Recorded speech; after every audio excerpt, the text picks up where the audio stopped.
ಶ್ರೀ ಕ್ಷೇತ್ರ ಕುದ್ರೋಳಿಗೆ ಇಂದು ಸಂಜೆ ನಟ ಸುದೀಪ್ ಭೇಟಿ ನೀಡಿದ್ದಾರೆ.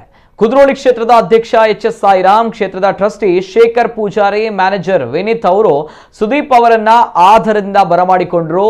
ಶ್ರೀದೇವರ ದರ್ಶನ ಪಡೆದ ಸುದೀಪ್ ಪ್ರಸಾದ ಸ್ವೀಕರಿಸಿದರು. ಚಲನಚಿತ್ರ ನಿರ್ದೇಶಕ ರಾಜೇಶ್ ಭಟ್ ಅವರು ಸುದೀಪ್ಗೆ ಸಾಥ್ ನೀಡಿದರು.